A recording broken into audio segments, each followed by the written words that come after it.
Aspire to a clean career, leaving no shame for descendants. Hello everyone. Welcome to Encountering Chinese, Case Stories, Cases Judged by Bao Gong. Today, I'm going to bring you a story called Black Dragon in the River.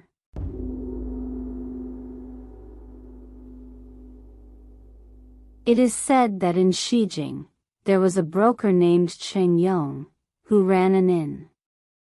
On ordinary days, Cheng Yong would greet the passing merchants at the door, and he assigned his servant, Zhang Wan, to manage the shop. All guests who stayed at the inn, whether they were lodging or required Cheng Yong's services as a broker, would have their earnings recorded in the accounts. One day, a young monk named Jiang Long, who came from Chengdu, was on his way to Dongjing to shave his head and receive his ordination certificate. He stayed at the inn run by Cheng Yong to rest. That night, the young monk was alone in his room organizing his belongings and casually placed the silver he brought on the bed. At that moment, Cheng Yong had just returned from drinking at a relative's home. Seeing light coming from the monk's room, he approached to take a look and immediately spotted the silver on the bed. Seeing the shiny silver, Cheng Yong thought to himself, "A young monk carrying so much silver must have acquired it from somewhere else. Monks usually live a simple and ascetic life. They wouldn't need this much money. It would be better for him to give me a little." As the saying goes, wealth stirs the heart, and Cheng Yong's mind began to harbor malicious thoughts. Late at night, Cheng Yong took out a sharp knife, pushed open the young monk's room door, and shouted, "With so much money, you must have stolen it. Since it's stolen goods, why not share some with me?" The young monk was caught off guard and terrified. Before he could react, Cheng Yong stabbed him to death. Then, Cheng Yong buried the young monk's body under the bed, took his clothes and money, and returned to his room to sleep. The next day, Cheng Yong used the young monk's silver for business, and within a few years, he became a well-known wealthy man in the area, married the daughter of Shu from the city, and had a son named Cheng Shi. Cheng Shi was handsome and clever from a young age, and Cheng Yong cherished his son like a treasure. As Cheng Shi grew older, he had no interest in studying and did not like to work. He spent his days idling about. Cheng Yong was helpless but to indulge his only son, even though he occasionally offered advice, which was met with indifference and resentment from Cheng Shi. One day, Cheng Shi asked a craftsman to make him a sharp dagger resembling a rat's tail. With it in hand, he quietly went to visit his father's friend, Yan Zheng. When Yan Zheng saw Cheng Shi, he was very pleased and immediately asked his wife, Huang, to prepare food and drink to warmly welcome him. During the banquet, Yan Zheng asked with concern, "Young man, it's rare for you to visit. How is your father?" To his surprise, when Cheng Shi heard Yan Zheng mention his father, his eyes filled with anger, but he held back his words. Yan Zheng found it strange and continued to ask, "Why do you look so troubled? Why don't you share everything with me?" Cheng Shi gritted his teeth and replied, "My father is a wicked man. I must kill him. I have prepared the knife and have come here to inform you that I plan to kill him tomorrow." Yan Zheng was taken aback, shocked and horrified, and hurriedly said, "Dear, You and your father are blood relatives. How can you speak such offensive words? If anyone else hears this today, it could lead to great disaster. Qingxi coldly smiled and said, Uncle, you need not worry. I will certainly stab him. With that, Qingxi quickly left. After Qingxi left, Yanzheng remained extremely frightened. He informed his wife, Huang, about the matter. Huang said, This is no small issue. If Qingxi hadn't told us his plan today, that would be one thing, but since he specifically came to inform us, if he really goes through with it, we will also become involved and unable to clear ourselves of the charges. Hearing his wife's words, Yanzheng worriedly asked, What can we do now? Huang suggested, Why not go to the authorities and report this matter right away? If Qing Yong really dies in the future, our family won't be implicated. Heeding his wife's advice, Yanzheng went to the Kaifeng government office the next morning to file a complaint. When Bao Gong received the complaint, he was very indignant and exclaimed, How can there be such an unfilial and wicked son in the world? Immediately, he summoned Qing Yong and his wife to the court for questioning. Qing Yong admitted that his son, Qingxi, indeed wanted to harm him. Bao Gong then asked Qing Yong's wife, who also said, I often hear my son Qingxi say that he wants to kill his father.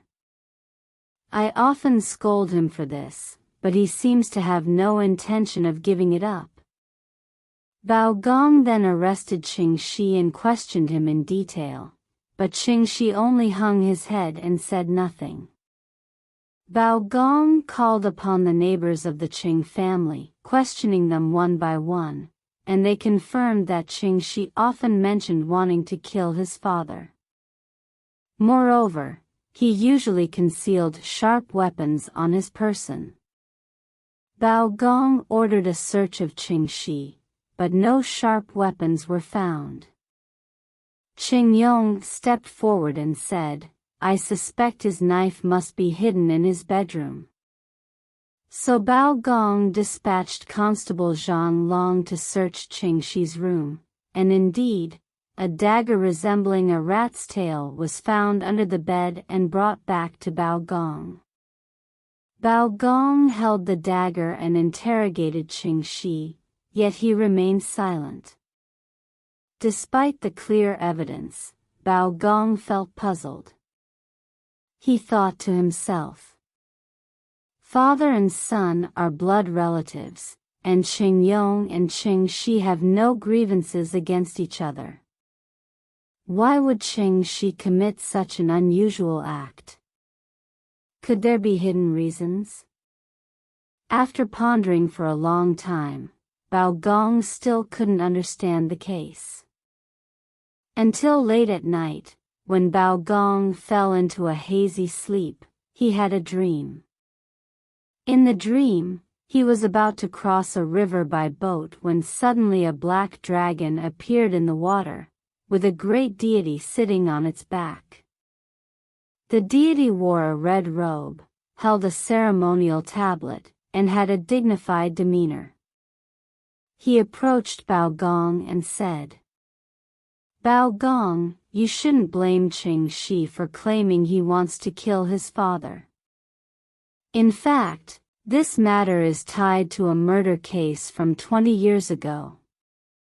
You should investigate thoroughly. You will surely uncover the truth.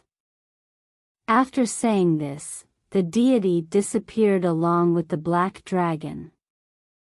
Bao Gong suddenly awoke and, recalling the scene from his dream, was convinced that this case needed further investigation. The next day, Bao Gong took the bench to hear the case and first brought Qing Yong and the other involved parties into the courtroom. He began by questioning Qing Yong, asking, "Is your family wealth inherited from your ancestors or earned by you later?"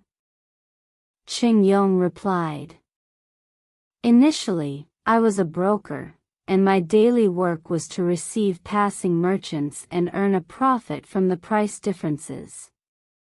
Bao Gong pressed on, "Are your accounts managed by yourself?" Qing Yong said, "The account books in my house are managed by my servant, Zhang Wan." Bao Gong then sent someone to summon Zhang Wan to retrieve the Qing family's account books for review. After a thorough examination, it was discovered that many years ago, a young monk named Jiang Long had stayed at Qing Yong's inn, after which the money in the accounts began to increase significantly. Remembering his dream from the previous night, Bao Gong seemed to understand a lot more. He then called Qing Yong into the back room alone and said quietly, "According to your case, your son has threatened to kill his father, and by law, he deserves the death penalty. However, if your son is executed, you will also be punished for failing to educate him. But if you can tell me the reasons behind this, I might consider a lighter sentence." Qing Yong replied, "Since my son has threatened to kill me, he is destined to die according to the law, and I have no objections. But you say there is a reason behind this case. I have nothing to say." Bao Gong coldly smiled and countered, "Do you think I don't know anything? I have already discovered the cause and effect, and I have evidence. Do you still wish to hide it from me?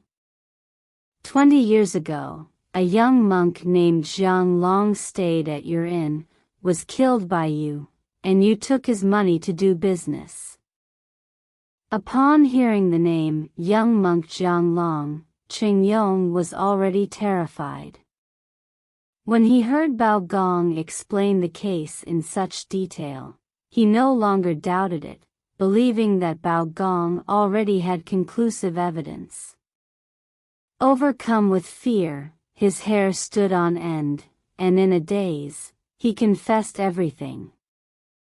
Bao Gong continued to question him in detail, and then he sent constables to the Qing family inn, where they dug up the body of the young monk Jiang Long from under the bed. Although the body had decayed, the monk's features could still be vaguely recognized. Subsequently, Bao Gong imprisoned Qing Yong and released the neighbors who had testified against the Qing family. Bao Gong pondered, could it be that Qing Shi is the reincarnation of the young monk Jiang Long? The spirit of the young monk, unable to rest, had come to the Qing family to seek justice, which led to such unusual behavior. He then summoned Qing Shi for questioning and asked, "Qing Yong is your father, why do you keep threatening to kill him?"